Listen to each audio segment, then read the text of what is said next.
Hey everyone, Drew Amin right here doing some reporting for you in regards to bike lanes around campus that got implemented, was toyed with last spring, but then now last fall, the Brookings City Council, through a presentation and through the urging of the Student Association here on campus, unanimously passed a mandate to have sanctioned bike lanes on several roads around campus.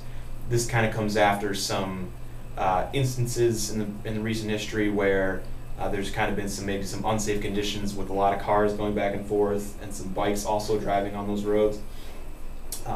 The main impetus, I guess, behind it is to sort of help prevent that, to help better organize the clutter of kids going to and from class and people driving on the road. So September 27th, Brookings City Council unanimously passes that. And just give you a couple of quick directions as to where the bike lanes will exist.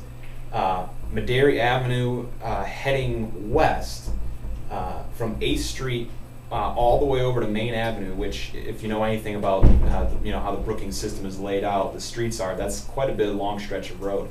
And it's like that for a lot of other roads too. 20th Avenue from 6th Street to 8th Street, that's a few blocks. 8th Street from 16th to 20th Avenue, again, you're talking about 4 or 5 blocks there. Again, the reasons for it, they just want to have a wider path for bikes to drive on to sort of help avoid dangerous situations. Now, I listed some of the streets that are affected by this.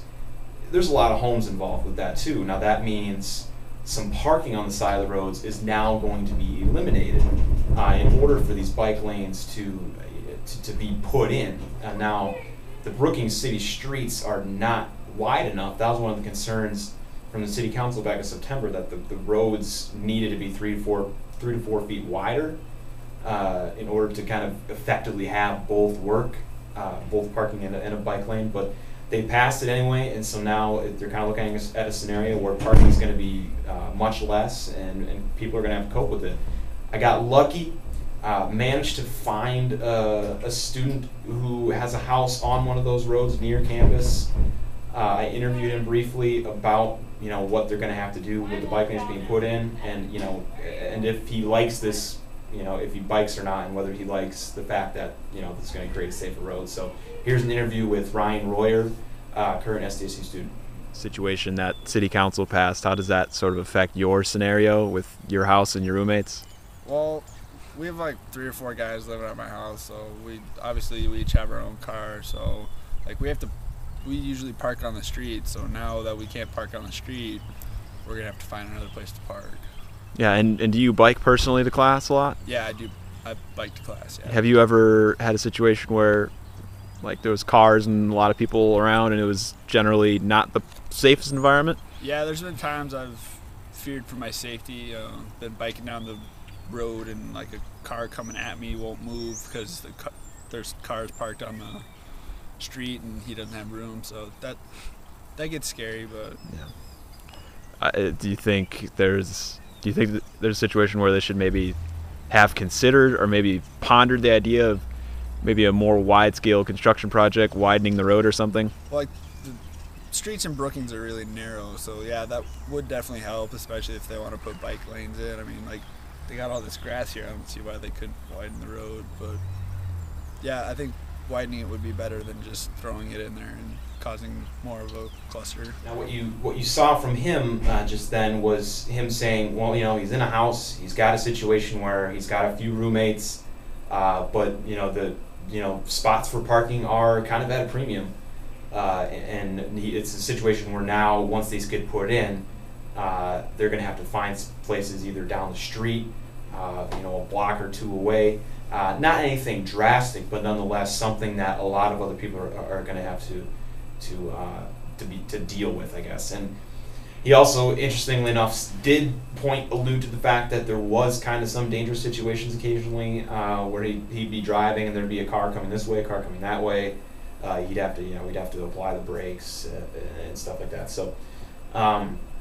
City Council, again, alluding back to when they passed it, just a quote from Tim Reed, Mayor Tim Reed from Brookings. I think a safe route for bikes is important for Brookings and students.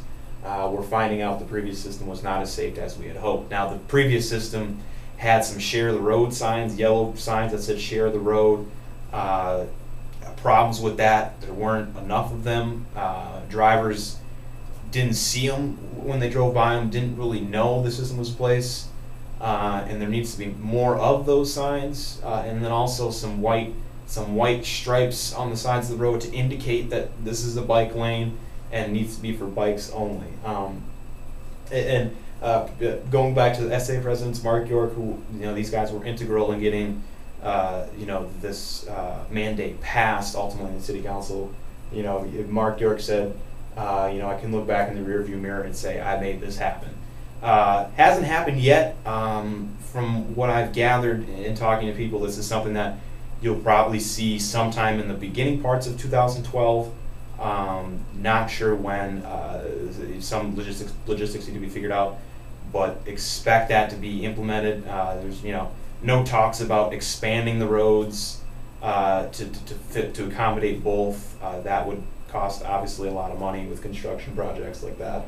So expect that sometime in 2012. But until then, you'll see a little bit of clutter with the cars parked on the side of the road and people going by on bikes and things like that. But just to give you a brief overview on what's happening with the student bike lanes around the SSU campus. Thanks.